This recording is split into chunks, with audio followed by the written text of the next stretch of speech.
Welcome to another video of Stats Unfiltered. I am Steven, and today's rant we're actually going to talk about the situation between the United States and Venezuela. The situation seems like it's brewing down in the Caribbean coast of South America, primarily more towards Venezuela. And as this is a Thanksgiving holiday weekend here in the United States, yesterday morning Donald Trump requested airlines, drug traffickers, human traffickers, flights, and all that stuff. Crazy, he mentioned that to pretty much be away from Venezuelan airspace, to not fly over it, because seems like something is brewing. Not sure if the United States is actually going to send out missiles out to Venezuela. This is one of those love-hate things. Americans living in the United States don't know the situation that's going on in Venezuela that's been going on for almost 30 years, ever since Hugo Chavez took over power, and he became a dictator until he died. And then his successor became the current Venezuelan president, Nicolas Maduro, that apparently in Latin America, some people, most of the places, they call it Magburro or something like that. As a person of Hispanic background, having a lot of friends and relatives down in Latin America, for those of you Americans that don't know what's going on down there, more details. Ever since Hugo Chavez took power, it seems like Venezuela went even further downhill, and a lot of people are escaping Venezuela for a better life. So a lot of them, a lot of Venezuelan migrants, they move to neighboring countries in South America or the Caribbeans. So a lot of the countries down there, especially Colombians, there's a lot of Venezuelans, migrants. I know in Brazil, Ecuador, Peru, Chile, Dominican Republic, or the countries around there. And lately, since Biden was president of the United States, he pretty much opened up the border for the Venezuelans to come up here. There's a lot of Venezuelan migrants here in the States as well. So for those who don't know, this is not something new that's been going on for like since President Trump took office, but this has been going on for, let's say, decades. A lot of people down in Latin America, they want Nicolas Maduro out. They want him out. They want stability in Venezuela, so at least the migrants could go back home to their home country and prosper again. The corruption with the Maduro regime, from what I know from the outside in, and when I visit neighboring countries down in South America like Brazil and Colombia, and talking with the people down there, they all want Maduro out. They all want him out for years now. And apparently that wish is probably going to come true for many people living down in Latin America. Here in America, a lot of people think it's about oil. Chances are, probably it is about oil. But knowing the situation that's going down there, a lot of people just want Maduro gone, and there could be stability again in Venezuela. Because people, they earn nothing down there. Maybe you earn $1, $2, $3 a month. So a lot of the Venezuelan that lives abroad, they try to support their family, if they have any family in Venezuela, especially Venezuelan that lives here in the United States. They like to send them money out there. Also, they would love to travel directly to Venezuela from the United States, but apparently for the past couple of years, the United States lost relations with Venezuela, and there's no direct flight no more to Venezuela. And just remember, people think Venezuela is a poor country since like forever. But if you guys don't know your history, Venezuela was a rich country before Hugo Chavez took power back in the late 1990s, I believe, or early 2000. Because I had relatives that used to live in Venezuela during its boom years. I'm talking about the 1970s, 1980s. And it used to be one of the richest country in Latin America. Let's put it that way. It was very prosperous. A lot of people from other Latin America countries, they used to travel or relocate or move to Venezuela for better opportunity. But ever since that thing with Hugo Chavez became in power, that thing went downhill. And we see the results of that socialist, communist thing that pretty much ruined the country.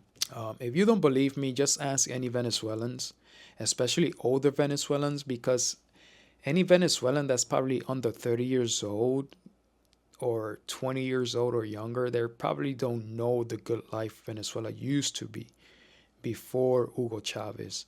So speak with anybody that's probably over 35, 40, 50 years old from Venezuela, and they're going to tell you. Because I know my American people, I am American, I was born here in the States. Americans are pretty much ignorant on many topics that goes on around the world. There's a lot of pride here in America, like America is the best country in the world. It's kind of, it is, but at the same time it's not. Because I had the privilege when I was in the Navy, I used to travel around the world. And when I traveled to different countries, I was surprised how some countries they look a lot more advanced than the United States. You could put Europe, Eastern Asia, some countries down in Latin America, they look very well, better off than the United States. Would I live in some of these countries? Yeah, I would. I would. Some of these developed countries that they seems like light years ahead of the United States. But do they have freedom of the freedom that we have here in the States? Some do, some don't. But probably some of these countries are better places to live than the good old United States of America.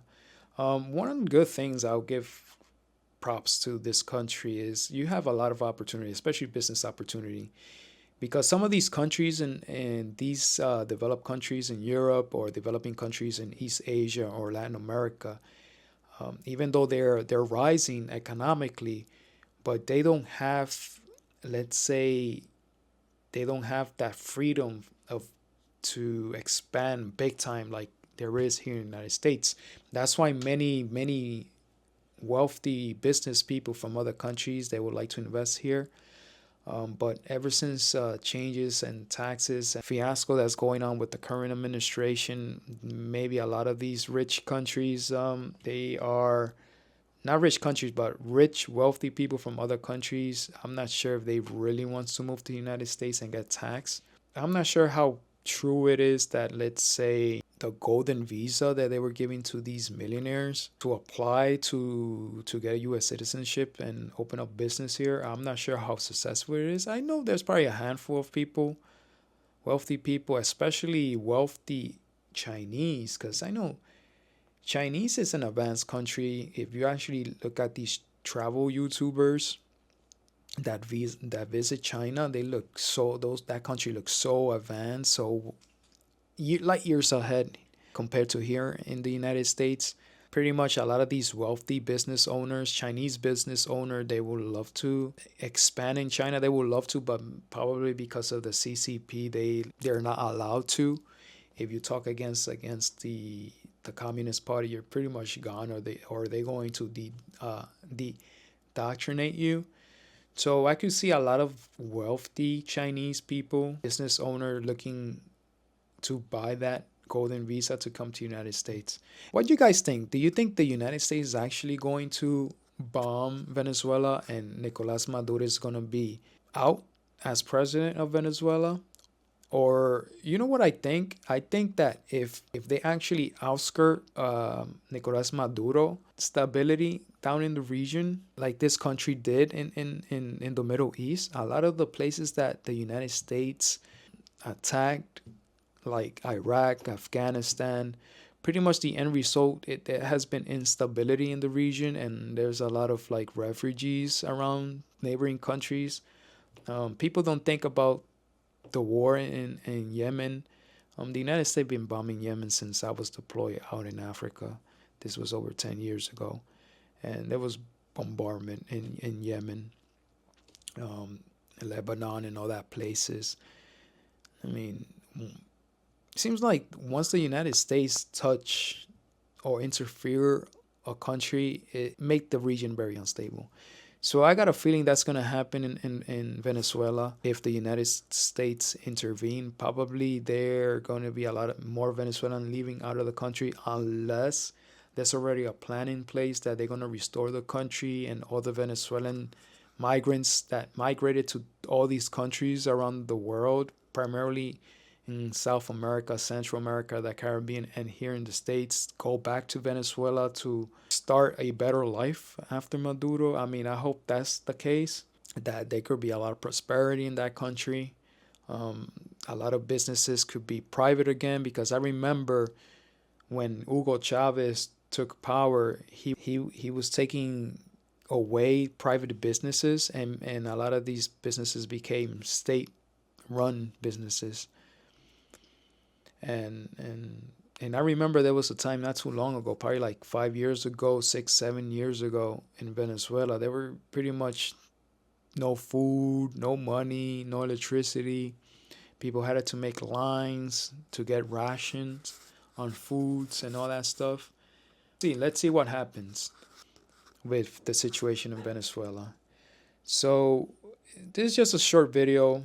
Let's see how thing plays out. If there actually something that happens in Venezuela, the United States sends out bombings over there. I'm probably gonna make another video about this next week. And so thank you for watching. Please subscribe to this channel, and until next time, take care.